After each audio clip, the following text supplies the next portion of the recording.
Olá, meus irmãos, tudo bem? Como vocês estão? Estou passando aqui para deixar uma reflexão nessa quarta-feira para nós. E se você pode, abra sua Bíblia, lá no Salmo 32. O Salmo 32 é como se fosse um ato continuado do Salmo 51, pelo menos para alguns historiadores. Ele é conhecido como sendo um salmo de Davi, e ambos possuem o mesmo contexto. Quando Davi ele escreve esse cântico no Salmo 32, a gente sabe-se pela história que ele acabara de ter sofrido muito por conta de um pecado terrível da sua parte. E Deus usa o profeta Natã para despertá-lo acerca desse pecado que o tinha cegado. E lá em 2 Samuel, no capítulo 12, do verso 1 ao 7, Deus usa Natã para falar o seguinte a Davi. E apresentando-se ele a Davi, disse-lhe: Havia numa cidade dois homens, um rico e outro pobre. O rico possuía muitíssimas ovelhas e vacas, mas o pobre não tinha coisa alguma, senão uma pequena cordeira que comprara e criara. Ele tinha crescido com ele, com seus filhos, do seu bocado comia, e do seu copo bebia, e dormia em seu regaço, e o tinha como filha.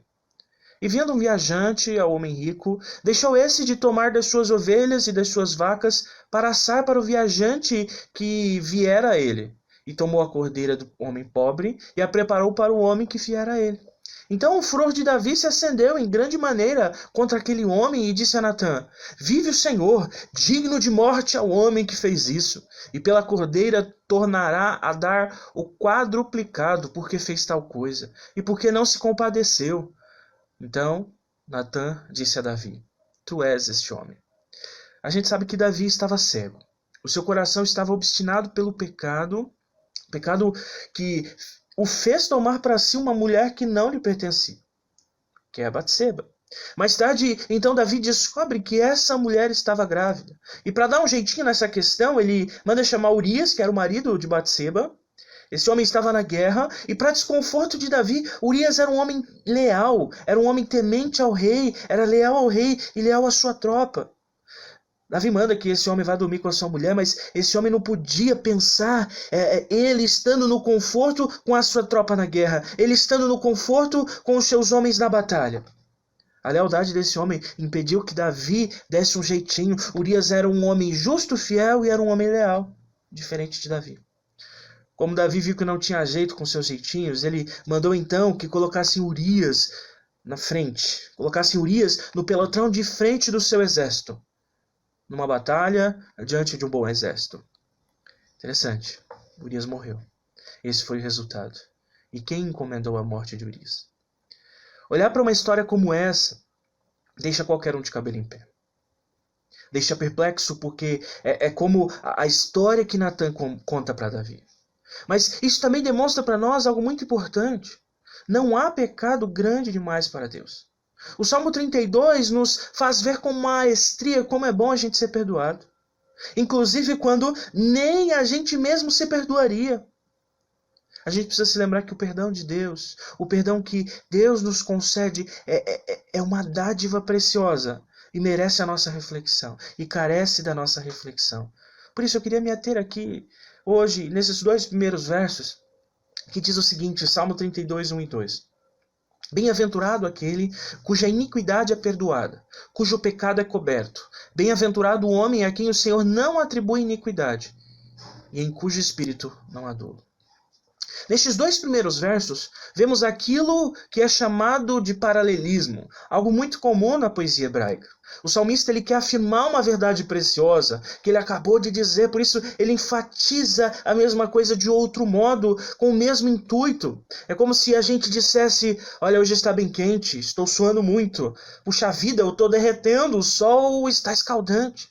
Quando uma verdade precisa de atenção, o salmista costuma usar esse recurso. E a verdade aqui não há bênção maior para alguém do que ter a sua iniquidade perdoada.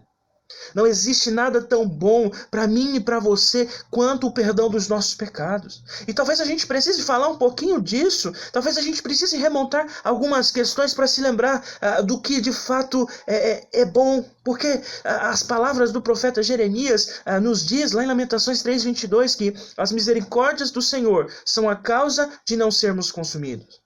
Isso é muito real, porque se o Senhor não houvesse perdoado as iniquidades do seu povo, eles estariam a caminho de grande perdição, eles estariam completamente enrolados. As nossas iniquidades, elas foram perdoadas. Isso é, o pior que eu tenho, o pior que você tem, o pior de nós foi perdoado. Aquilo que a gente mais detesta, aquilo que a gente não suporta ver nos outros, aquilo que a gente abomina de sobremodo, aquilo que a gente não gosta. E por mais esforçados que fôssemos, jamais a gente conseguiria dar jeito nessas coisas. Jamais alcançaríamos tamanha bênção. É uma dádiva de Deus ser perdoado. E o salmista, ele quer retratar para nós algo muito valoroso. Eis aqui a verdadeira felicidade. Sabe, com o passar do tempo, com o passar dos anos, e eu creio que isso é uma realidade até mesmo na história da igreja, nós temos reduzido a felicidade a coisas pequenas. Nós temos reduzido a felicidade ao nosso bem-estar, ao entretenimento, àquilo que gostamos. E o salmista aqui nos chama a atenção. Ele está dizendo, eis a verdadeira felicidade. Quem é o bem-aventurado? O homem bem-aventurado é aquele que tem a sua iniquidade perdoada. E às vezes a gente pensa que ser feliz é ser próspero. Ser feliz é ter o que a gente quer. Ser feliz é tão somente estar do lado de quem a gente ama. Ser feliz é passar bem. E num tempo como o de hoje, a gente encontra um monte de pessoa triste. A gente encontra, inclusive, um monte de crente chateado, entristecido. Não somente porque, de fato, é um tempo triste, mas porque muitas vezes a sua felicidade está alicerçada em coisas que não deveriam estar. E a bem da verdade é que muitas dessas coisas não passam de passatempo. Ser bem-aventurado, meu irmão, minha irmã, ser verdadeiramente feliz não pode ser reduzido a coisas terrenas, a coisas passageiras. Para não dizer coisas fúteis. Davi era um homem que tinha tudo na vida. Davi era um homem que tinha aquilo que a vida poderia lhe oferecer de melhor. Um rei jovem, de boa aparência, um homem poderoso, com posses. Sabe o que esse homem descobriu em vida? Nada, definitivamente nada, se equipara à bênção de ter a nossa iniquidade perdoada pelo Senhor.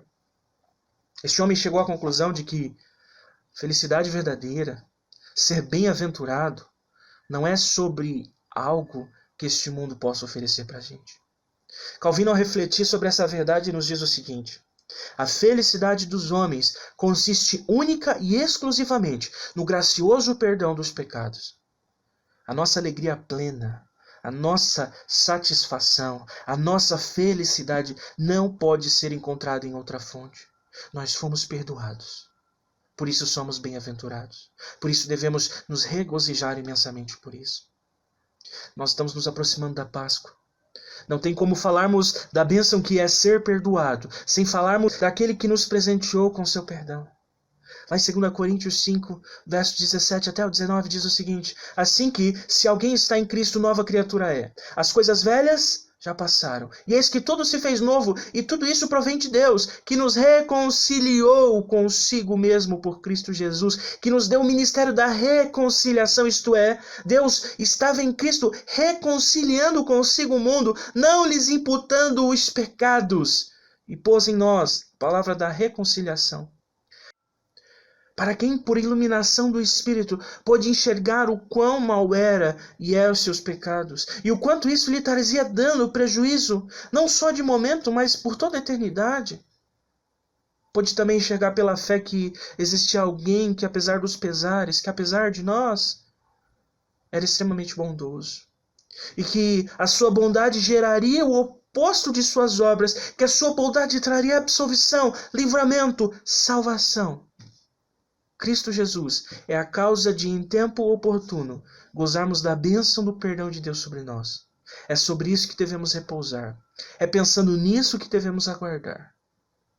Pode ser que você escape do coronavírus, essa é a nossa esperança, por isso que a gente se cuida. Mas da ira iminente, da conta do pecado, só pode ser livre aqueles que pela fé olharem para Cristo. E assim recebem dele o perdão dos seus pecados, a graça de ser perdoado, a bênção de ter os seus pecados perdoados. E é sobre isso que deve estar a nossa alegria. Bem-aventurado aquele que tem os seus pecados perdoados pelo Senhor por meio de Cristo Jesus. Que Deus nos abençoe.